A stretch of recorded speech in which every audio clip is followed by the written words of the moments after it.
आवाज महाराष्ट्राचा विशेष कार्यक्रमात मी संजय आवटे तुमचं स्वागत करतो। आज पुन्हा नवी गाज नवा आवाज। परवा आपण केली होती चर्चा तोंडी तलाकच्या संदर्भात। चौथ्यांदा ही चर्चा करावी लागते आपल्याला। सर्वोच्च न्यायालयाच्या खंडपीठाने त्याच्यावर सुनावणी सुरू केलेली आहे।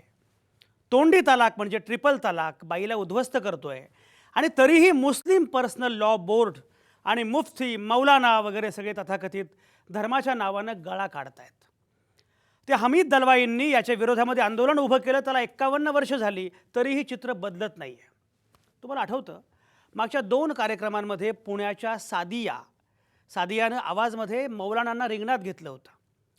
सादियाला तिच्या नवऱ्यानं स्मार्टफोनवरून म्हणजे व्हॉट्सॲपवर तलाक दिला।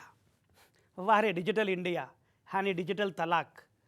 आणि तरीही पुण्यातले मुफ्ती मौलाना तिला सांगतायत हा तलाक ऑफिशियल आहे। काल तर कहर झाला आहे। ट्रिपल तलाक हा मुस्लिमांसाठी श्रद्धेचा विषय आहे असं म्हटलंय मुस्लिम पर्सनल लॉ बोर्डानं। श्रद्धा कशी? जसं की श्रद्धा आहे हिंदूंची की अयोध्या ही राम जन्मभूमी आहे, तशी आमची ही श्रद्धा आहे। गेली 1400 वर्ष जुनी श्रद्धा आहे ही मुस्लिमांची। ट्रिपल तलाक ही श्रद्धा आहे, प्राचीन श्रद्धा आहे। हिंदूंच्या श्रद्धेबद्दल तुम्ही शंका घेत नाही ना, मग आमच्याही श्रद्धेबद्दल शंका घेऊ नका असं म्हणणं आहे मुस्लिम बोर्डाचं। सरकार कोण आहे या ट्रिपल तलाकला अवैध मानणारं? अशी भूमिका घेतली मुस्लिम लॉ बोर्डानं। आणि मुस्लिम पर्सनल लॉ बोर्डाचे वकील आहेत स्वतः कपिल सिब्बल, काँग्रेसचे ज्येष्ठ नेते माजी केंद्रीय मंत्री असणारे कपिल सिब्बल। ट्रिपल तलाक धोकादायक आहे हे मुस्लिम बोर्ड मान्य करतं, मात्र ते ठरवतील मुस्लिम कधी बदलायचं ते। सरकारनं किंवा न्यायालयानं याच्यामध्ये काही हस्तक्षेप नाही करायचा। कधी बदलणार आहे हे चित्र? खरं म्हणजे बदलू शकतं।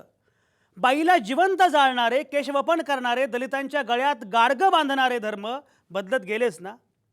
अजूनही संघर्ष सुरू आहेच। मुस्लिम प्रबोधन चळवळीला आणखी बरीच वाट कापायची आहे। हे मी आज सांगतोय कारण यांच्या मते तलाक हा प्रश्न आहे मुस्लिमांचा, त्यांच्या धर्माचा, आमच्या धर्माचा। तुम्ही बाकीचे कशाला लुडबुड करता त्याच्यामध्ये? तुमच्या रामजन्माबद्दल आम्ही बोलतो का? तो तुमचा प्रश्न। ट्रिपल तलाक हा आमचा प्रश्न। स्त्री टाचा घासून मरेल नाहीतर जगेल, यांना काय करायचं आहे? माझे मुद्दे आज स्पष्ट आहेत। एक तर धर्माच्या कप्प्यात मानवी जगणं तुम्ही बंद करणार का? दुसरं म्हणजे धर्माचा अर्थ लावायचा अधिकार मुस्लिम पर्सनल लॉ बोर्डाला कोणी दिला? हिंदू असोत किंवा मुस्लिम किंवा चमत्कारप्रेमी ख्रिश्चन, सगळीकडचे धर्मांध या मुद्द्यावर एकत्र असतात। महिलांच्या शोषणाबद्दल त्यांची सहमती असते। आता हिंदूंची अवस्था तुलनेनं अधिक प्रागतिक आहे आणि मुस्लिमांची तुलनेनं प्रतिगामी। याच्यावरून आमचा धर्म कसा थोर हे हिंदुत्ववादी सांगू लागतात। त्या हिंदुत्ववाद्यांनी हे लक्षात घेतलं पाहिजे की हिंदू पुढे गेले कारण त्यांनी अशा धर्माच्या ठेकेदारांचं ऐकलं नाही। प्रबोधनाची चळवळ तिथं पुढे गेली। राम मंदिराच्या नावाखाली ध्रुवीकरण करण्याचा प्रयत्न यांनी केला होताच की। साक्षी महाराज आणि योगी आदित्यनाथ उद्या हिंदूंचं नेतृत्व करायला लागतील तर हिंदू पुन्हा मागे जातील। मुस्लिम धर्मांधांनी त्रास दिला हमीद दलवाईंना आणि आपल्या मुलाचं नाव हमीद ठेवणाऱ्या नरेंद्र दाभोलकरांची तर हत्याच झाली, तीही आता 21व्या शतकात। माफ करा, अनेक मुद्दे मी पुन्हा पुन्हा मांडतो आहे। प्रश्न आहे तो हा की आपल्याला सुधारणा करायची आहे की नाही, आपल्याला बदल करायचे आहेत की नाहीत, आपल्याला पुढे जायचं आहे की नाही, आजचा विषय म्हणून फार महत्त्वाचा आहे। आजचा विषय आहे राम जन्मभूमीप्रमाणेच ट्रिपल तलाक हा सुद्धा श्रद्धेचा विषय आहे काय?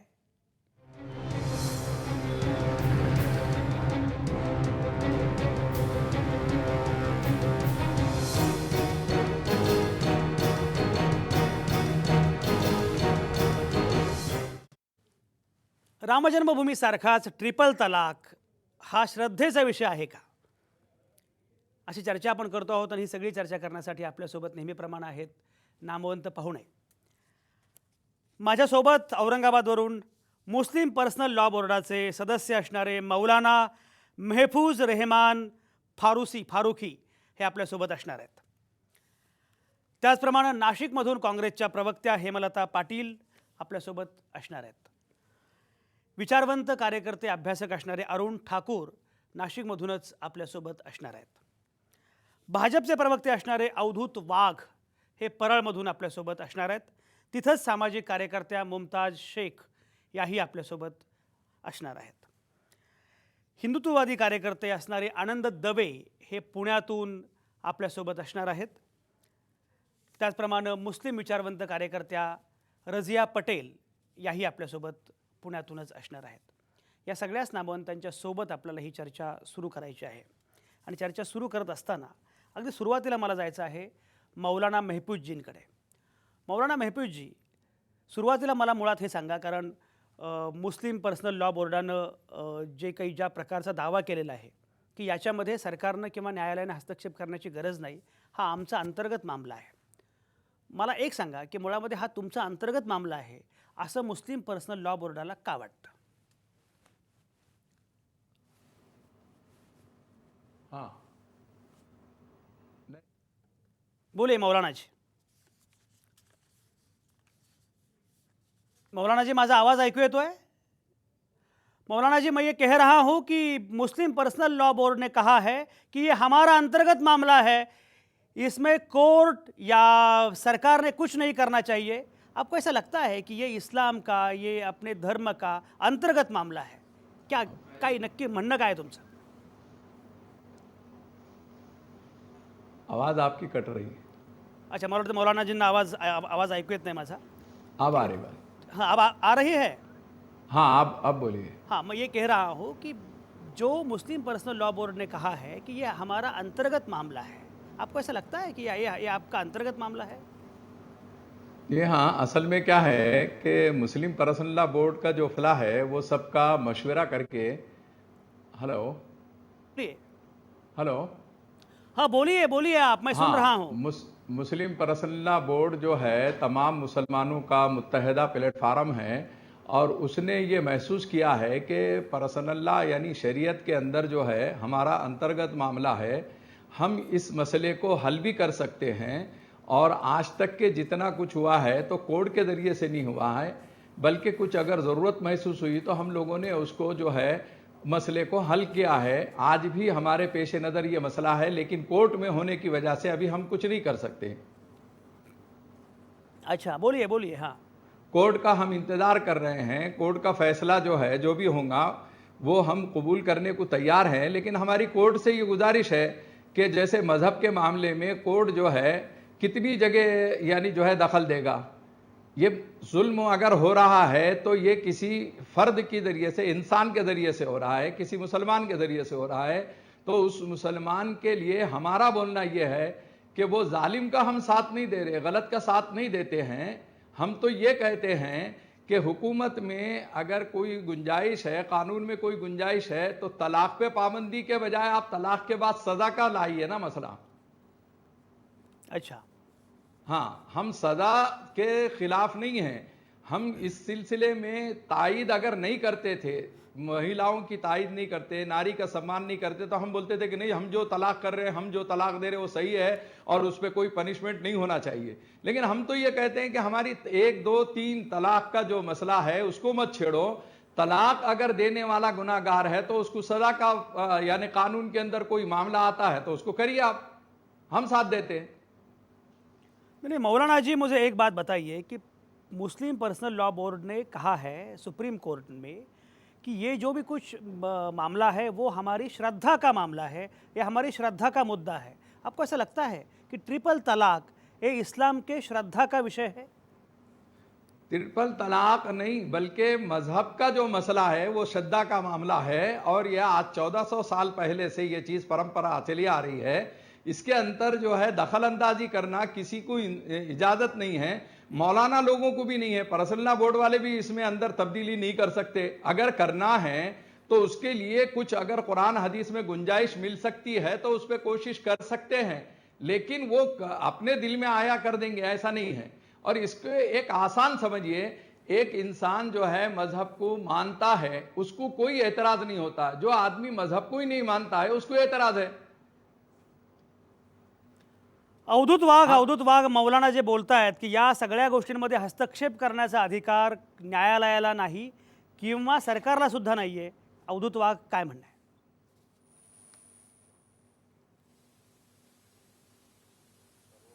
कपिल सिब्बल जे म्हणाले की ट्रिपल तलाक आणि राम जन्मभूमी हे दोन्हीही हे धार्मिक विषय, हे श्रद्धेचे विषय आहेत. त्यांच्या ह्या अर्धसत्य विधानाबद्दल मी त्यांचं अभिनंदन करतो, कारण राम जन्मभूमी हा हिंदूंच्या श्रद्धेचा विषय आहे.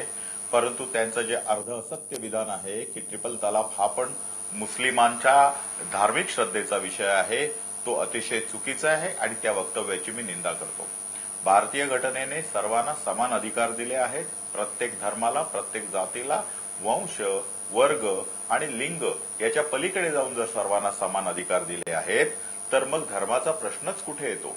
तुम्ही सुरुवातीला ज्यावेळी बोललात त्यावेळी हिंदू धर्मामध्ये सुद्धा अनेक अनिष्ट प्रथा होत्या आणि आहेत, परंतु सातत्याचं त्याचं निराकरण करण्याचा प्रयत्न समाजामधनं झालेला आहे, समाज प्रबोधनामधून झालेला आहे. जर मुस्लिम स्त्रीला इस्लाममध्ये ट्रिपल तलाक देऊन जर तिला तलाक देता येत असेल तर मुस्लिम स्त्रीला सुद्धा अधिकार द्या ना की पुरुषाला ट्रिपल तलाक देऊन त्याला दूर करायचा. विषय संपला. नंतर धर्माच्या श्रद्धेचा विषय, तर आज मी एक धर्म स्थापन करण्यापासून मला कोण रोखू शकतं का? संजयजी सांगा मला. मी आज धर्म स्थापन करू शकतो. माझ्या धर्माचं नाव आहे अवधूत धर्म म्हणून मी एक धर्म स्थापन केला आणि या धर्मामध्ये माझी श्रद्धा आहे की लोकांचे कान कापायचे आणि माझ्या पायाकडे आणून ठेवायचे, ही माझी श्रद्धा आहे. याला आपण परवानगी देणार का? तुम्ही मला सांगा. त्यामुळे धर्मामध्ये, तुमच्या धर्मामध्ये काय श्रद्धेचा विषय आहे आणि काय अश्रद्धेचा विषय आहे याच्याशी कोणाशी काही घेणं देणं नसतं. राजसूय यज्ञामध्ये आणि अश्वमेध यज्ञामध्ये पूर्वी हिंदू धर्मामध्ये अश्वाला कापून यज्ञामध्ये टाकायचे. आज हा श्रद्धेचा विषय म्हणून जर अवधूत वाघने एका घोड्याला कापून यज्ञामध्ये टाकायला लावला तर मला कोर्ट किंवा पोलीस आतमध्ये घेऊन जाणार की नाही? तर त्याच्यामुळे राज्यघटना आणि कायद्याहून कुठचाच धर्म मोठा नाहीये. मी कुठचाच या शब्दाला अंडरलाईन करतोय. आणि पहिली गोष्ट म्हणजे Muslim personal law board is a NGO. It doesn't represent all Muslims. आणि बरोबर आणखीन एक मी प्रश्न विचारतो, मुस्लिम पर्सनल लॉ बोर्ड जो आहे त्याच्यामध्ये किती स्त्रिया आहेत हो? की मुस्लिम पर्सनल लॉ बोर्डमध्ये सगळेच्या सगळे पुरुष आणि ते 50% मुस्लिम स्त्रियांचे प्रश्न सोडवणार? 1400 वर्षापासून आलेली ही प्रथा आहे काय भारतामध्येच आहे का? मग इंडोनेशियामध्ये का नाही? पाकिस्तानमध्ये का नाही? बांगलादेशमध्ये का नाही? इजिप्तमध्ये का नाही? जवळजवळ 9, 10, 15 कंट्रीजमध्ये ट्रिपल तलाक नाही. पाकिस्तान जे मुस्लिम राष्ट्र आहे त्या मुस्लिम राष्ट्रामध्ये ट्रिपल तलाक नाहीये, मग फक्त भारतामध्ये का? तर त्याच्यामुळे मला असं वाटतं की हा प्रश्न हा केवळ धार्मिक नाही, केवळ राजकीय नाही, हा त्याच्या पलीकडे जाऊन मानवतावादी दृष्टिकोन आहे. अगदी अवधूत वाघ तुमचा मुद्दा पोहोचलाय. अवधूत वाघ तुमचा मुद्दा पोहोचलाय. मौलाना जी क्या बोलिए. हेलो. हाँ मौलाना जी बोलिए. क्या बोल रहे हैं? त्यांच्या संपर्काची काहीतरी अडचण दिसते जरा. क्या पूछ रहे हैं? एक बात है मौलाना जी, अवधूत वाघ जो कह रहे हैं आप सुन पा रहे हैं? हाँ थोड़ा थोड़ा कुछ कम सुने आया. बोलिए, आप पूछिए. अरे बाद में मैं पूछूंगा, इसमें समय जाता है. अवधूत वाघ जी ये कह रहे हैं कि जो भी धर्म है, अगर आप कहेंगे कि ये श्रद्धा का विषय है, लेकिन श्रद्धा बदलती है. कई साल पहले जो श्रद्धा थी वो आज नहीं रहेगी, क्योंकि धर्म बदलता है, श्रद्धा बदलती है और संविधान है यहाँ. फिर भी आप कह रहे हैं, और जो मुस्लिम पर्सनल लॉ बोर्ड है उसमें औरतें कितनी है? मुस्लिम पर्सनल लॉ बोर्ड ये सभी मुस्लिमों की संगठना है और सब मुस्लिमों के बारे में वो कहती है. ऐसा आप कह नहीं सकते. तो इस सिलसिले में आप ये कह नहीं सकते कि हम रिलीजन का जो भी कुछ आशय है, अर्थ है, वो बता देंगे, धर्म का, मजहब का अर्थ हम बता देंगे. ये कहना आपका बिल्कुल गलत है, ऐसा अवधूत वाघ जी कह रहे हैं. नहीं, उनके जहन में अगर ये बात है तो उनकी गलतफहमी है, उनको गलत मालूमात है. हमारे पास जो मुसलमानों के बड़े बड़े धार्मिक गुरु हैं, इस्लामी स्कॉलर हैं, जो बच्चे अच्छे बुद्धिजान हैं, तो वो लोग जो है यहाँ पर बैठकर कोई काम करते हैं. वो छोटा मोटा एनजीओ नहीं है, पूरे मुल्क का है. पूरे मुल्क के अंदर से तकरीबन 300 से ज्यादा उसके अंदर नुमाइंदे हैं. एक नुमाइंदा उसके अंदर कोई आता है तो वो 10-20 हजार की नुमाइंदगी करता है. और दूसरी बात यह है कि मुस्लिम समाज के अंदर से जो औरतें हैं उसमें भी वकील, एडवोकेट जो हैं वो ली गई हैं, आलिमा ली गई हैं, इस्लामी स्कॉलर जो औरतें हैं वो ली गई हैं, तो औरतों की तादाद भी तकरीबन 30% के बराबर हमारे पास हैं। हमने जो है हमारे पास मुसलमानों के अंदर जैसे अहले हदीस होते हैं, तबलीगी जमात देवबंदी होती है, बरेलवी होते हैं, तो सब मकतबे फिक्र के सब ग्रुप के लोगों को हमने नुमाइंदा दिया है और ये तमाम मुसलमानों की तरफ से मुत्तहिदा मुत्तफिका एक प्लेटफार्म है। इसको छोटा मोटा एनजीओ मत समझो, ये पूरे मुल्क के अंदर जितनी छोटी छोटी जमातें हैं वो सबका एक विफाक है, एक सबसे बड़ा प्लेटफार्म है ये। इसमें जमीयत उलमा भी है, इसमें जमात इस्लामी भी है, इसमें अहले हदीस भी है, इसमें शिया भी है, सुन्नी भी है, बोहरा भी है, सब है इसके अंदर। और ये सबको मिलकर ये छोटा ठीक आहे, मोटा मौलाना इंजीनियर जी, मौलाना जी, हमारी तुमचा मुद्दा पोहोचला. रझिया पटेल, मला सांगा, रझिया पटेल, मुळामध्ये या प्रकारची भूमिका घेण्याचा अधिकार मुस्लिम पर्सनल लॉ बोर्डाला आहे का? मी सुरुवात इथून करते, कारण हा राम जन्मभूमीशी जोडला जातोय हा मुद्दा. हा, बोला बोला. तुमचा आवाज येत हा, बोला बोला, तुम्ही आवाज बोलत राहा तुमचा ना. मला सगळा प्रश्न नाही कळला. हां, पण त्याच्यात मला असं वाटतं की राम जन्मभूमीशी हा जोडला जातोय मुद्दा. त्याच्यामुळे आपण हे लक्षात घेतलं पाहिजे की जसं all India Muslim personal law board असं म्हणते की हा आमच्या श्रद्धेचा विषय आहे आणि न्यायालयाने याच्यात पडू नये, तर तसंच बहुसंख्याक समाजातल्या धर्मांध शक्ती असंच म्हणतात ना की हा आमच्या राम जन्मभूमी हा आमच्या श्रद्धेचा विषय आहे आणि न्यायालयाने याच्यात पडू नये. त्यामुळे हे दोन्हीकडच्या धर्मांध शक्तींचं राजकारण आहे, हे नीट आपण लक्षात घेतलं म्हणजे हे दोन मुद्दे जोडले जात आहेत, त्याचं राजकारण आपण नीट लक्षात घेतलं पाहिजे. हे दोन्हीकडच्या धर्मांध शक्ती ही भाषा बोलणार, त्यामुळे आपल्याला असं सर्वसामान्य माणूस जो आहे त्यांनी याचा विचार केला पाहिजे की हे कसे जोडले जात आहेत मुद्दे. दुसरी गोष्ट अशी की मौलाना फारुकी साहेब जे बोलत आहेत त्याच्यामध्ये दोन गोष्टी दिसत आहेत. एकीकडे ते असं म्हणतायत की हा आमच्या धर्मश्रद्धेचा विषय आहे आणि दुसरीकडे ते असं म्हणतायत की न्यायालय जे म्हणेल ते आम्ही मानायला तयार आहोत, असं ते एक विधान त्यांनी त्याच्यात केलंय. तसं जर ते तयार असतील तर त्याचं स्वागत केलं पाहिजे की न्यायालय जे आम्हाला न्यायालय जो निर्णय देईल त्याचं आम्ही स्वागत करू, अशी जर त्यांची भूमिका असेल तर त्याचं आपण स्वागत केलं पाहिजे. पण all India Muslim personal law बोर्डची तशी भूमिका दिसत नाही आहे. ते असं म्हणतायत की हे आमच्या श्रद्धेचा हा विषय आहे. तर त्याच्यात आपण एक लक्षात घेतलं पाहिजे, कोणाचंही शोषण हा श्रद्धेचा विषय असू शकतो का? आणि स्त्रीचं शोषण याच्यामधनं होतंय हे स्पष्ट झालं. रझिया पटेल, याच्याबद्दल आपण अगदी विस्ताराने बोलत राहू, पण मगाशी तुम्ही जो श्रद्धेचा मुद्दा विषय उपस्थित केला सुरुवातीला, तो मुद्दा फार महत्त्वाचा आहे. आनंद दवे आपल्यासोबत आहेत. आनंद दवे, रझिया पटेल असं म्हणतायत की मुळामध्ये हे कुठल्याही धर्माचे धर्मांध जे आहेत त्यांचं हे कारस्थान आहे. म्हणजे रामजन्मभूमीचा मुद्दा असेल किंवा ट्रिपल तलाकचा मुद्दा असेल, एकूण जे राजकारण आहे, तुम्हाला असं वाटतं का आनंद दवे की हिंदुत्ववादी सुद्धा याच प्रकारचं धर्मांध राजकारण पुढे रेटत आहेत? नाही, खरं संजयजी, हिंदू धर्माला फार जुनी परंपरा आहे आणि अगदी आता हिंदू धर्मातले चेंजेस किंवा प्रगती आपण जर म्हटलं तर राजा राममोहन रोयपासून चालू आहे. म्हणजे अनेक अशी 100 उदाहरणं देत आहेत की ज्या हिंदूंच्या परंपरा होत्या पण आपण त्या टाळल्यात, रद्द केल्यात आणि आज आपण प्रगतीपथावर आहोत. खरं माझं म्हणणं उलटं होतं की मुस्लिम धर्माला एक चांगली संधी चालून आलेली आहे. काही वेळा असं असतं की धर्मातल्या काही रूढी परंपरा असतील तर पटकन ते चेंजेस करता येत नाही, पण कायद्याचं बडका असेल तर चेंज करता येतं. ते कायद्याच्या अनुषंगाने. आणि ही तलाक जी आहे ना, ही मुस्लिम धर्माची संस्कृती असू शकत नाही, ती परंपरा असू शकते. तर का तो त्या मुस्लिम धर्माचा तो अभ्यास आहे किंवा असं काही तो विषय नाही आहे. त्यामुळे परंपरा बदलण्याचा चान्स मुस्लिम धर्माला आल्या, त्याचा त्यांनी फायदा घ्यावा. ही त्यांची परंपरा असू शकते, त्यांची आस्था किंवा रूढी आस्था नक्की नाही आहे. जसं आतापर्यंत आपण विषय घेतला की हजरत बालचा दर्गा तो विषय असेल किंवा तो दाताचा विषय असेल, ती त्यांची श्रद्धेचा विषय. त्याला हिंदू धर्मातल्या कोणी सुद्धा आपण 100 उदाहरणं देऊ शकतो. आपण डीएनएची मागणी करू शकतो की हा दात पैगंबरा साहेबांचा आहे का किंवा तो केस त्यांचा आहे का, पण नाही, आम्ही तो मान्य केला की हिंदू जर मुस्लिम धर्म ते मान्य करत असेल आम्ही मान्य करतो, तो त्यांच्या आस्थेचा विषय असू शकतो. पण तलाक ही फक्त परंपरा आहे आणि परंपरा बदलावी असं माझं मत आहे. त्यामुळे जसं रजत यांनी आता सांगितलं की मुस्लिम धर्मांनी किंवा मुस्लिम अनुयायांनी त्यांच्या मागे न जाता त्यांच्यावर प्रेशर आणून ही पद्धत बदलावी असं आमचं म्हणणं राहील. हिंदुत्ववादी म्हणून म्हणणं राहील. त्या अनुषंगाने मुस्लिम धर्म थोडासा प्रगतीपथावर येत असेल तर आम्हाला ते आवडेल. पण जर मुस्लिम लॉ बोर्डासारख्या काही संस्थांना पण जसं काही मुस्लिम लॉ बोर्डांना आवश्यक नसेल वाटत तर त्यांनी त्या याच्यावर राहावं, आमची काही म्हणणं नाहीये. आता राहिलं हिंदू धर्माचा प्रश्न. हिंदू धर्माने आतापर्यंत नेहमी प्रत्येक कायदा आणि परंपरा पाळलेली आहे. आता सुद्धा कायदे, जसं सुप्रीम कोर्टाने निकाल दिला की तुम्ही कोर्टाच्या बाहेर चर्चा करा, त्यालाही आम्ही तयार आहोत.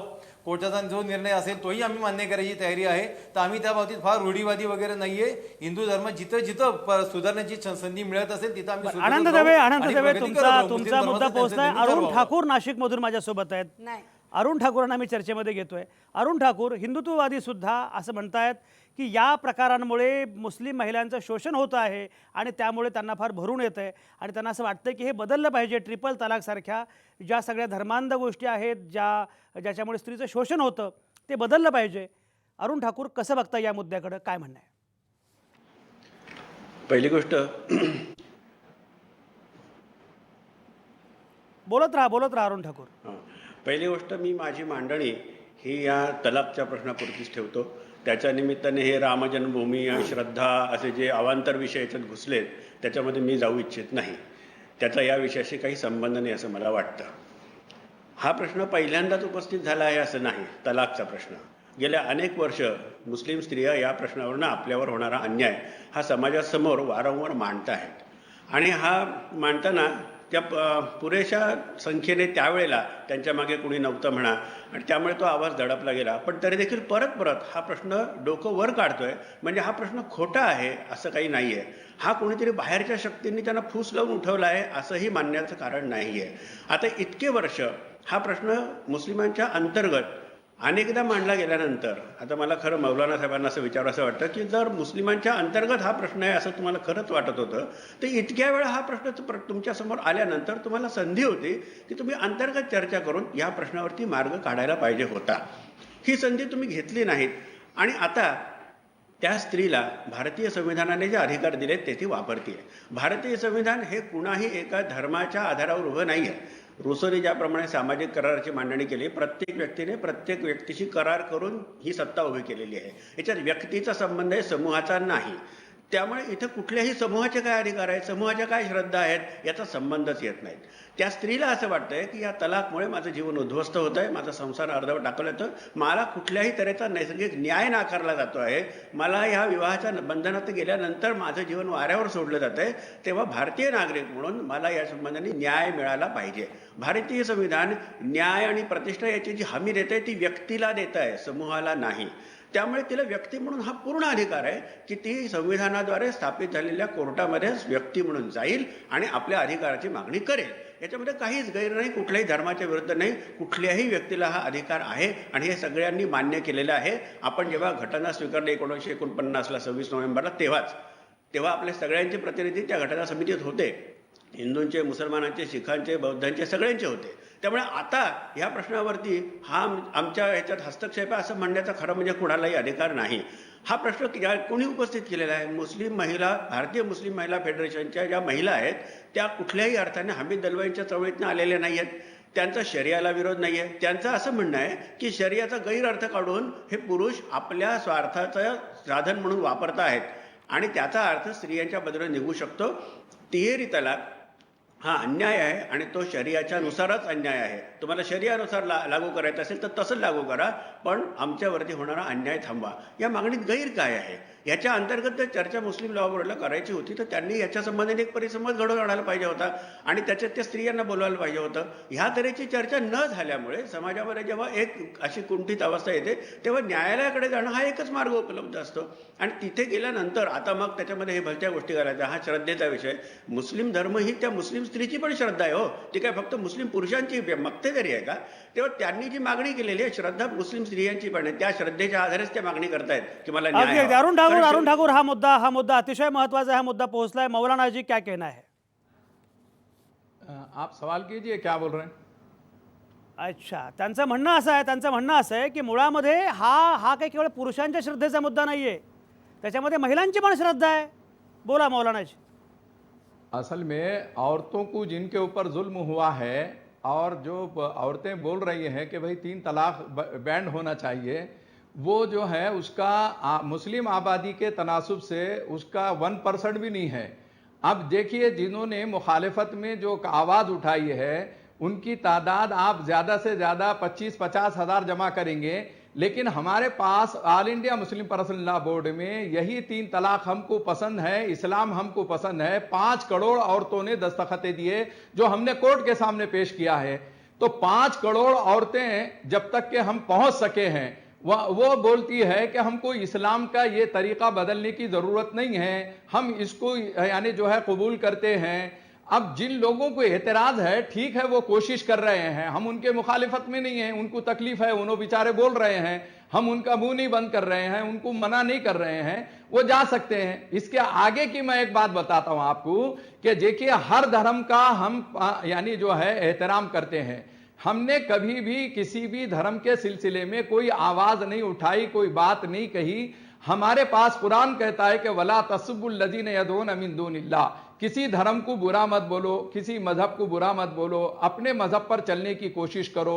हमारे पास अगर किसी महिला को एतराज भी था तो वो महिला हमारे पास इन बोर्ड के अंदर या दारुल क़ज़ा हमारे पास होती है या उलमा होते हैं, इस्लामी स्कॉलर होते हैं, उनके पास अगर गए तो वो भी गुंजाइश निकालते हैं और हमेशा से निकालते हुए आए हैं। लेकिन अब इसको राजनीति के एतबार से 3 तलाक के मौलाना जी उठाकर- एक बात याद रखिए आप कि जब कभी भी ऐसी औरतें आपके पास आई है, मौलाना जी के पास आई है, मुफ्ती जी के पास आई है, तो क्या हुआ है उस दिन सादिया ने सब कुछ बता दिया था। इसलिए ये आप नहीं कह सकते कि ये आपके यहाँ आती नहीं है। मुमताज शेख आपल्यासोबत आहेत। मुमताज, मौलाना जी बोलतायत, काय म्हणणं आहे?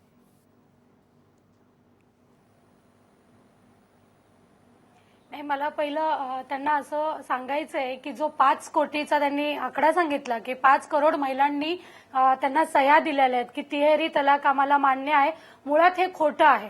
म्हणजे सह्या घेण्यासाठीच जो फतवा काढला गेला आणि सगळ्या घराघरातून लहान मुलांपासून सगळ्यांच्या सह्या घ्यायला कंपल्सरी लावलं, त्या बायकांचं मत आहे की नाही याच्याबद्दल विचारलं नाही। मी ज्या भागामध्ये काम करते त्या भागामध्ये मी पाहिलेलं आणि ज्यावेळेस आम्ही याचा विरोध केला त्यावेळेस मौलाना जी आप सुन रहे हैं? मौलाना जी आप सुन रहे हैं? मुमताज क्या कह रहे हैं? मौलाना जी आप सुन रहे हैं क्या? त्याच्यामुळे मौलाना जी, एक सेकंड, मुमताज। हमारी बहन की मालूमात गलत है, हमने मुमताज, कोर्ट एक के सेकंड, सामने मौलाना पेश बोला, किया, बोला। कोर्ट के सामने मौलाना हमने बोला।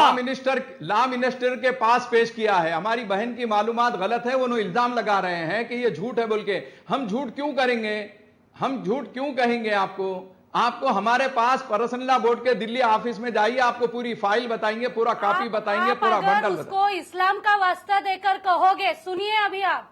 नहीं हम नहीं कहेंगे, आप ये आप अगर लोगों का उसको इल्जाम है। इस्लाम का वास्ता आप लोग देकर, धमकी देकर, घर में से आपका जबरदस्ती इल्जाम है, सिग्नेचर लोगे, आपका वो तो इल्जाम है देगी उन ना। अरे मौलाना जी, आप धमकाते हैं लोगों को, जबरदस्ती करते हैं, कैसे मौलाना है आप लोग? धमकाते नहीं, हम तो बोलते हैं ला इकराह फिद्दीन, दीन में कोई जबरदस्ती नहीं। हमारी ये बहन को इस्लाम अगर पसंद नहीं तो हम ये बोलेंगे कि बहन आप अपने एतबार से फैसला करो, हम जबरदस्ती नहीं करते। आप कौन हमारे पास है? कुरान आप में कौन लिखा है? आप कौन है? ये हमेशा जो आप कहते हैं ना कि अगर हाँ, आपको लगे कुरान तो में है। इस्लाम छोड़ दो, लेकिन इस्लाम कुरान का में है, अर्थ कुरान लगाने में वाले है। आप कौन मत है? तय करो, आप मत तय कुरान करो में कि है। हम कौन है, हम इस्लाम में है या नहीं, आपको वो हक नहीं है। नहीं कुरान में है ला इकराह फिद्दीन, दीन में कोई जबरदस्ती नहीं है बहन। नहीं, मैं कहता हूं मौलाना महफूज जी, आप इस्लाम धर्म छोड़ दीजिए। मैं कहता हूं आपको, आप छोड़ दीजिए। नहीं छोड़ अरे सकते आप ना। कौन कहने वाले हैं? आप कैसे कह हम- सकते हैं मुमताज को? हम जो है हम आपको बता रहे हैं कि हम दीन के मामले में, इस्लाम के मामले में हमारी जान दे सकते हैं, ईमान नहीं दे सकते। हम ईमान का आप सौदा नहीं जान होने दो दे या सकते। ईमान दो, आप जान दोगे या नहीं मुझे पता नहीं, लेकिन आप औरतों की जान ले रहे हैं। नहीं कितनी औरतों की जान ले रहे हैं आप? साहब, ये इल्जाम है साहब। इल्जाम नहीं, ये सरासर इल्जाम है। ये ये बिल्कुल मुसलमानों ऐसा ही को हो रहा बदनाम है। करने का शोषा आप है। सरासर गलत बातें ये बता रहे मीडिया के हैं। जरिए मुमताज से पूरा आप बोला, गलत- मुमताज बोली। गलत निगेटिव सुनिए सुनिए मौलाना जी, मुमताज कुछ कह रहे हैं। इस्लाम मला- मौलाना जी, मला मुमताज कुछ एवढंच- कह रहे हैं। मुमताज बोला। मला एवढंच इथे म्हणायचं आहे की तिहेरी तलाक कधीही मुस्लिम महिलांचा श्रद्धेचा विषय असूच शकत नाही। सुनिए, त्याच्यामुळे हे जे फाटा सुनिए, फोडण्याचं काम जे ट्रिपल सुरू तलाक केलेलं हे आहे, श्रद्धा का ते विषय, थांबवा श्रद्धा का मुद्दा आणि हो ही माननीय नहीं सकता मौलाना न्यायालयाने जी। याची दखल घ्यायला ये पाहिजे। श्रद्धा का मुद्दा कैसा हुआ? देखिए, श्रद्धा का मसला 3 तलाक नहीं है। उन्होंने मजहब को कहा है कि श्रद्धा का मसला 3 तलाक को नहीं कहा है। ऐसा नहीं कहा, ऐसा नहीं कहा। मुस्लिम पर्सनल लॉ बोर्ड ने जो कोर्ट में कहा है, उसमें ऐसा नहीं कहा कहा है है। कि अगर राम जन्मभूमि, सुनिए, अगर राम जन्मभूमि ये श्रद्धा का मुद्दा है तो इस्लाम का मुस्लिमों के श्रद्धा का ये भी मुद्दा है। ट्रिपल तलाक ये हमारे श्रद्धा का मुद्दा है, ऐसा कहा है। ट्रिपल तलाक नहीं, मजहब श्रद्धा का मसला है। आप पढ़ते नहीं हो, यही उतना थोड़ा आपने वो कुछ कर पढ़ा दीजिए, नहीं है, correction आप कर पढ़ते दीजिए। नहीं हो कुछ।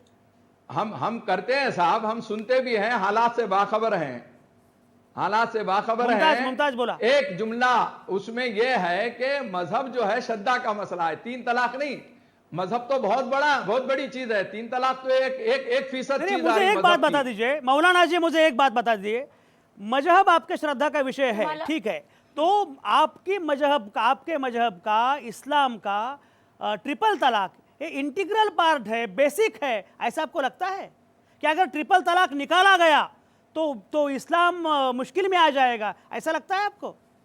हमको ये लगता है कि ये चोर रास्ता शुरू हो जाएगा, हमको हाँ। ये समझ में आता है। ये हाँ। चोर रास्ता है, ये गलत रास्ता है जो मजहब में इंटरफेयर करने के लिए लोगों को इजाजत देगा, ये समझ में आता है। और कोई कुछ नहीं कर सकता हमारे लिहाज से। हम मुमताज मला मुतमईन मुद्दा हैं। कळत नाही, काय म्हणणं आहे मुमताजला बोलू द्या। मुमताज काय म्हणणं आहे?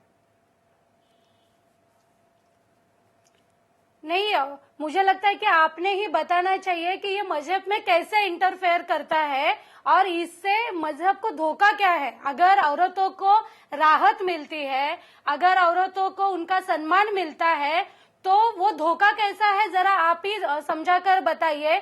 जिससे मेरा घर उद्ध्वस्त हो रहा है, मेरे घर में प्रॉब्लम आ रहे, मेरे बच्चे रास्ते पे आ रहे, मुझे कोई देखने वाला नहीं है, तो क्या मैं इस मजहब का हिस्सा नहीं हूँ? आप हमारी आप मजहब मुझे का कैसे हिस्सा है, देखते हो? हमारी बहन औरत है, को मजहब हमारी में आप बहन है। देखते कैसे हो? आपका नजरिया बताइए। अरे देखिए, आप हमारी बहन हैं, आपका अगर किसी बहन का भी अगर तलाक हो जाती है तो हमारे पास उसके खानदान के लोगों पे जिम्मेदारी है, उसके माँ बाप, भाई बहन, रिश्तेदारों पर जिम्मेदारी है, बैतुल माल पे जिम्मेदारी है, औकाफ पर जिम्मेदारी है, उसके साथ हमदर्दी सब जगह की जाती है। बल्कि बेवाओं का निकाह का हमारे पास एक यानी मसला है कि बेवा से निकाह करने में डबल अजर सवाब है। ऐसा नहीं है कि आपको एकदम खुला किसी औरत को जुल्म करके छोड़ दिया जा रहा है, तलाक देकर एकदम खत्म कर दिया जा रहा है, ऐसा नहीं है। 1% मौलाना जी, किसी कितने लोगों ने किया बेवा है। से शादी की है, आप बता सकते हैं क्या? हाँ, हम मेरे पास आप खत लिखिए या फोन करिए, मैं 10 नाम देता हूँ, फोन नंबर के साथ देता हूँ बेवाओं से शादी करने।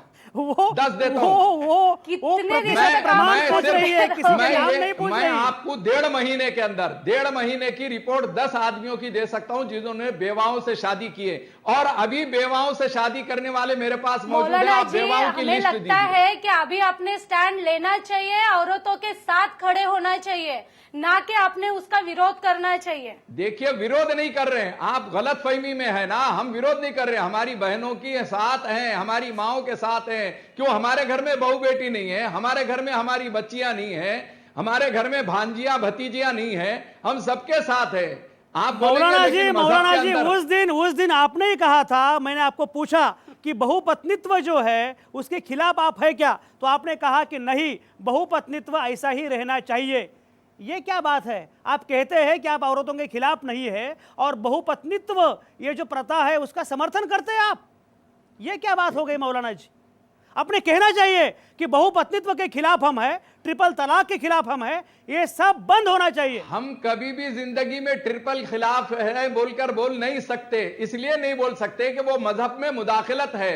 इस्लाम में ये इसकी इजाजत कहीं पर भी किसी को नहीं दी गई है कि 3 तलाक के सिलसिले में वो ये बोले कि हमको इनकार है। एक चीज समझिए, एक जुल्म है या मजबूरी है या परेशानी है, ये जुमला इस्तेमाल करना एक अलग चीज है, लेकिन 3 तलाक का इनकारी कर देना, 3 तलाक नहीं होना बोल देना, ये इस्लाम को नहीं मानने के बराबर है। एक आदमी ये बोले अरे कि ये भाई क्या मैं कह रहे हैं नमाज आप? नहीं पढ़ता इस्लाम को हूं, नहीं मानना, लेकिन ये एक तो आदमी यहाँ ये बोले कि मैं नमाज को यहाँ मानता ही औरतों की नहीं। जान जा मैं रही रोजे है, को मानता ही यहाँ नहीं। औरतों की जान जा रही है। अरुण ठाकूर, अरुण औरतों की ठाकूर, जान- अशा मुद्द्यांबद्दल ये- तुम्ही काय बोलणार आहात? ये न्यूज- अरुण ठाकूर, एक ये- सेकंद, अरुण ये ठाकूर बोला। न्यूज पर जो है बहुत अच्छा मौलाना जी लगता सुनिए, है। अरुण ठाकुर बोला। स्पीकर की जबान से अच्छा लगता है, लेकिन ये इस्लाम को बदनाम करने का शोषा है। ये इस्लाम को मला बदनाम वाटतं- करने का जरिया है साहब। नाही, आत्ता मौलानांच्या बोलण्यात इथले इथे 2 विरोधाभास आपल्याला दिसत आहेत. कारण ते असं सांगत होते की हा प्रश्न सोडवण्यासाठी आम्ही पुढाकार घेऊ आणि हा ट्रिपल तलाकाच्या प्रश्नावरती मार्ग काढता येईल. त्यांनी आमच्याकडे यायला पाहिजे कोर्टात जाण्यापेक्षा. म्हणजे मार्ग निघू शकतो कोरोनाच्या ह्याच्यातनं सुद्धा असंही ते सांगतायत. आणि ट्रिपल तलाक नाकारला तर इस्लाम नाकारला असंही ते म्हणत आहेत.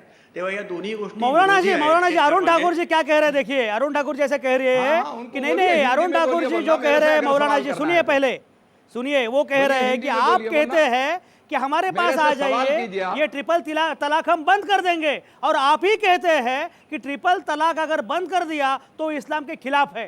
तो आपको करना क्या है मौलाना जी? आपको गलतफहमी है, मैंने वैसा नहीं बोला हूं जो आप बोल रहे हैं। तो क्या बोला आपने? मैंने बोला हूं कि ट्रिपल तलाक के खिलाफ में हम यानी जो है आप बोलो बोल के बोल रहे हैं, आप महिलाओं के साथ खड़े रहो बोलकर बोल रहे हैं। आप जो हुक्म दे रहे हैं वो हम नहीं फॉलो कर सकते, हम इस्लाम फॉलो कर सकते हैं, दीन फॉलो कर सकते हैं।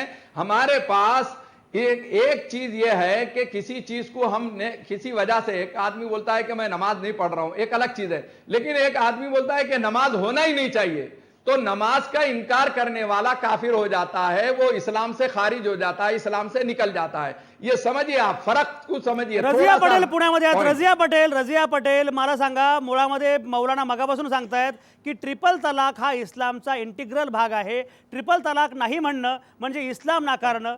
मला कळत नाही यांना इथे कुठला कायदा आणायचा आहे, इस्लाम म्हणजे नक्की काय काय म्हणायचं काय त्यांना? रजिया पटेल, काय म्हणणं आहे तुमचं? पहिली गोष्ट मला आपल्याला सगळ्यांना ही विनंती करायची आहे की धर्मचर्चा याच्यावरच्या थांबवल्या पाहिजेत. बोलत राहा, चर्चा थांबवू आपण, पण बोलत राहा तुम्ही. ऐकू येत नाही. हां हां, म्हणजे पहिली गोष्ट अशी की मला असं दिसतं की म्हणजे मुल्ला मौलवी, धर्मपंडित, त्याच्यानंतर स्वतःला पुरोगामी म्हणवणारे, त्याच्यानंतर पुरोगामी न म्हणवणारे सगळे धर्मचर्चेत अडकलेले आहेत की धर्म काय म्हणतो, धर्म काय म्हणतो. धर्माचे अनेक अर्थ निघू शकतात. मी माझ्या बाजूनीही काढू शकते, मौलाना त्यांच्या बाजूनीही काढू शकतात. त्यामुळे हे धर्मचर्चेचं दळण किती दिवस आपण दळणार आहोत हा मूळ मुद्दा आहे. खरं प्रश्न असा आहे की हे जे म्हणतात धर्मश्रद्धेचा भाग आहे, ब्रिटिशांनी बदलला ना हा कायदा. म्हणजे मुस्लिम पर्सनल लॉ जो तयार केला तो ब्रिटिशांनी तयार केला आणि त्याच्यातला जो फौजदारी कायदा आहे तो संपूर्ण काढून टाकून फक्त कौटुंबिक कायदा ये ठेवला. गलत मालूमात है आणि बहन सगळ्या आपकी कि मुसलमानांसाठी ये एकच अंग्रेजों कायदा ने करून नहीं टाकला. किया है, ब्रिटिश ने नहीं त्यामुळे- किया, ब्रिटिश ने नहीं किया है। पर्सनल लॉ को जो है कुरान और सुनिए हदीस की सुनिए, बुनियाद एक के मिनट ऊपर है। मौलाना साहब मेरी बात पूरी सुन लीजिए. हाँ, तो आप एक चीज को मौलाना साहब, गलत को मेरी सही बात कर पूरी लीजिए सुन ना। लीजिए. ब्रिटिश ये ने नहीं सुनिए। दिया पर्सनल लॉ बोर्ड, ब्रिटिश ने पर्सनल लॉ सुनिए बोर्ड नहीं मेरी दिया। बात सुनिए, पहले मेरी बात सुनिए. मेरी बात सुन लीजिए, बीच में मत टोकिए बोलिए। मुझे. देखिए, अंग्रेजों ने उसका 75% हिस्सा तो निकाल दिया. तब आपने क्या किया? मुस्लिम इस्लामिक कानून की जो बात आप कर रहे हैं तो वो सीधे उस तरह से आया क्या? यहाँ ब्रिटिश उसको लाए, उसको उन्होंने शरीयत एक्ट बना के पेश किया, लेकिन पूरा इस्लामिक कानून नहीं रखा उन्होंने. ये एक बात. दूसरी बात ये है कि किसी का भी मतलब जिस तरह से तलाक के केसेस सामने आ रहे हैं तो आपने तो बहुत देर कर दी सोचने में. तो आज अगर कोर्ट के पास जाती है मुस्लिम महिलाएं तो वो वहां से इंसाफ मांगेंगी. तब आप क्यों ये बोल रहे हैं? क्योंकि आपने तो बहुत देर कर दी, आपने तो उनकी सुनवाई ही नहीं की. इतने सालों से, आज़ादी के बाद से हमें ये नजर आ रहा है कि तलाक के इतने केसेस हो रहे हैं. तब तो all India Muslim personal law board ने कुछ नहीं किया. पण माझं असं म्हणणं आहे संजयजी, याच्यामध्ये धर्मचर्चांचं दळण तुम्ही दळाल तर हे कुठेच पोचणार नाही. त्यामुळे याच्यामध्ये मुस्लिम महिला संघटनांमध्ये सुद्धा 2-3 प्रवाह जे दिसतात. त्याच्यामध्ये एक प्रवाह असं म्हणतो की शरीयत कोर्ट चालवून किंवा धर्माच्याच फ्रेमवर्कमध्ये, धर्माच्याच चौकटीमध्ये हा न्याय आम्हाला मिळू शकतो, आम्ही आमच्या पद्धतीने इंटरप्रिट करू. पण आपल्याला दिसतंय की मौलाना साहेब त्यांच्या पद्धतीने इंटरप्रिट करतायत, परिभाषित करतायत. दुसरा प्रवाह जो आहे तो असा आहे की धर्माची चौकट की संविधानाची चौकट. तर दुसरा प्रवाह आहे तो संविधानाची चौकट. मौलाना जी याचं उत्तर द्या, मला आता ब्रेक घ्यायचा आहे. मौलाना जी याचं उत्तर द्या, मला आता ब्रेक घ्यायचा आहे. चौकट कुठली मौलाना जी? चौकट धर्माची का संविधानाची, काय मानताय? हमारी बहन जो बोल रही है उसमें एक बात को उनको समझना चाहिए कि उनकी गलत मालूमात है कि ब्रिटिश ने पर्सनल लॉ बोर्ड का हमारे पास या पर्सनल लॉ बोर्ड को दिया है, ऐसा नहीं है. कुरान और हदीस की बुनियाद के ऊपर मुस्लिम पर्सनल लॉ यानी शरीयत का तहफ्फुज करने के लिए मौलाना जी ती चर्चा छोड़ा, वो सब बातें छोड़ दो, क्योंकि जो शरिया है वो शरिया तो हम लोग फॉलो नहीं करते, ये आपको पता है। क्यों नहीं फॉलो करते? भारत भारत मुसलमान रहेंगे। सुनिए, भारत कोई इस्लाम राष्ट्र नहीं है, तो यहाँ नहीं, शरिया इस्लाम फॉलो नहीं राष्ट्र होता, नहीं ये आपको रहा पता तो है, भी ये आपको नहीं, पता है। मुस्लिम शरिया मुझे को एक अगर बात बता कोई दीजिए, नहीं मानता तो उन्हें मुसलमान कैसा रहेगा भाई? मुझे एक बात बता दीजिए। नहीं, शरिया का कायदा लॉ यहाँ फॉलो नहीं हो सकता। मुझे एक बात बता दीजिए, जो बताया गया, अब मुझे एक बात बता दीजिए कि ये फ्रेमवर्क कौन सा रहेगा, मजहब का या संविधान का? बड़ा क्या है? देखिए, सबसे पहले हमारा जो है, हमारा ईमान ये है कि हम मुसलमान हैं, बाद में भारतीय हैं। हम पहले कुरान को मानते हैं, बाद में संविधान को मानते हैं। हमारी दोनों आंखें, एक आंख जो है संविधान है, तो एक संविधान, एक हमारी कुरान है। हम किसी को बड़ा और छोटा बनाने के आदी नहीं है, हम किसी को फर्स्ट सेकंड बोलने के आदी नहीं है। हमारे पास हमारा धर्म जो है वो मजहब जो है और ईमान और इस्लाम जो है। आनंद देवे, तुमचा काय आक्षेप आहे? तुम्हाला हिंदू राष्ट्र करायचं, त्यांना इस्लाम राष्ट्र करायचंय, तुम्ही दोघे एकासारखेच बोलता बनाना चाहते हैं। रजिया पटेल बोला। आम्ही असं म्हणतो हे देशातला पहिला भारतीय काय म्हणताय? तुम्हाला हिंदू राष्ट्र करायचं असतं, पहिला त्यांना भारतीय इस्लाम राष्ट्र करायचंय। फारुकीन तुम्हाला दोघांमुळे पंचायत आहे सगळे। रजिया पटेल, एक सेकंद, आनंद, एक सेकंद, मुस्लिम आनंद समाजाला देवे, एक शाप सेकंद, आहे। रजिया पटेल बोला, रजिया पटेल बोला। दस्तूर ने हमको इजाजत दिया है, मैं ये कहना चाहती हूँ हमको इसमें- दस्तूर ने इजाजत दिया है, सुनिए, एक संविधान ने मिनट। इजाजत और दिया है। मौलाना जी, अरे कुरान से सुनिए। संविधान से कुरान बड़ा है, कुछ भी बातें कर रहे हैं आप। हाँ, कैसा बात? संविधान से कुरान बड़ा है, ये क्या बात है? सुनिए, रजिया पटेल जी बोल रही है, एक मिनट, आप क्या बातें कर रहे हैं आप? और मैंने आपको कहा बहकी बहकी बातें करते हो तो आपको अच्छा नहीं लगता? एक मिनट, रजिया पटेल बोलिए। ये बोल ही नहीं सकते आप। नहीं, एक मिनट। मसला तो आ ही नहीं सकता। रजिया पटेल बोलिए। आप हम रजिया पटेल बोला। ईमान और यकीन- मौलानांचा आवाज बंद करा। रजिया पटेल बोला। हा नाही, याच्यामध्ये आहे प्रश्न असा आहे की संविधान धर्माचा हक्क देतं, लोकशाहीमध्ये धर्मश्रद्धेचा हक्क आहे, पण शोषणाचा हक्क नाही। तर त्याच्यामुळे समतेचा हक्क जे संविधान देतं प्रत्येक व्यक्तीला, आणि शोषणाविरुद्ध लढण्याचा अधिकार जे देतं, आणि समानतेचा आणि सामाजिक न्यायाचा अधिकार संविधान देतं, त्याच्यामुळे धर्मश्रद्धेचा हक्क त्यांना आहे, पण शोषणाचा हक्क त्यांना असू शकत नाही। त्याच्यामुळे हा धर्म मोठा की संविधान मोठा अशा पद्धतीने हा वाद नेण्यात अर्थ नाहीये। प्रश्न असा आहे की शोषण आपण धर्माच्या नावाने मान्य करता कामा नये, आणि संविधानाने जे दिलेले अधिकार आहेत ते प्रत्येक व्यक्तीला ही मिळाले सगळी चर्चा पाहिजे। आपण करत राहू, तुम्ही कुठेच जाऊ नका। आता या क्षणी मी घेतोय एक छोटासा ब्रेक।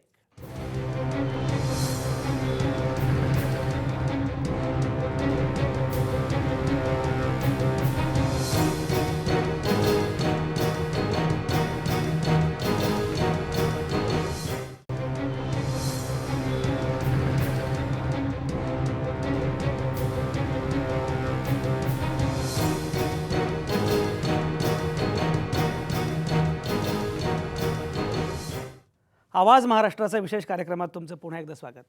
रामजन्माप्रमाणेच ट्रिपल तलाक हा सुद्धा विषय श्रद्धेचा, ही चर्चा आपण करतो आहोत। ब्रेकवर जाण्यापूर्वी सगळ्याच नामवंतांनी आपापली भूमिका मांडली आहे। सगळ्याच नामवंतांना विनंती अशी की आता आपल्याकडे केवळ 5 मिनिटं उरलेली आहेत, त्यामुळे मी ज्यांना ज्यांना विचारेन त्यांनी 30 सेकंदांमध्ये आपापला मुद्दा मांडावा। 30 सेकंद फक्त आपल्या हातामध्ये आहेत। मला जायचं आहे अवधूत वाघांकडं। अवधूत वाघ, मगापासून मौलाना जे बोलतायत या सगळ्या मुद्द्यांकडे कसं बघताय? 30 सेकंद।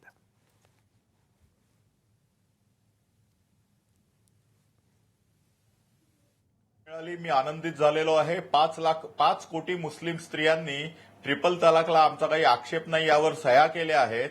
5 कोटी मुस्लिम स्त्रिया ज्यावेळी सह्या करतात त्यावेळी त्या सगळ्या साक्षर असतात। भारतामधल्या 100% मुस्लिम स्त्रिया या साक्षर आहेत, ही नवीन बातमी मला कळाली। हा मुद्दा नंबर 1। मुद्दा नंबर 2, आणि एवढं असूनही मी असं म्हणणार नाही की मौलाना खोटं बोलतात, ते मी नाही बोलणार। दुसरा मुद्दा नंबर 2, आपले माजी मंत्री कपिल सिब्बल म्हणाले की विवेकी मुस्लिम हा कधी ट्रिपल तलाक देत नाही। अतिशय मान्य आणि चांगली गोष्ट आहे. कुठचाही विवेकी माणूस खून पण करत नाही, कुठचाही विवेकी माणूस बलात्कार पण करत नाही. तरी पण बलात्काराच्या विरोधामध्ये, खुनाच्या विरोधामध्ये कायदा असतो, कारण गुन्हे अविवेकी माणसं करतात. ट्रिपल तलाक हे अविवेकी मुस्लिमच देतात, त्यामुळे त्यांच्या विरोधामध्ये कायदा हा हवाच असा आहे. आता पक्षाचा जो दृष्टिकोन आहे यामध्ये, त्याप्रमाणे या खंडपीठाकडे हा निर्णय सोपवलेला आहे.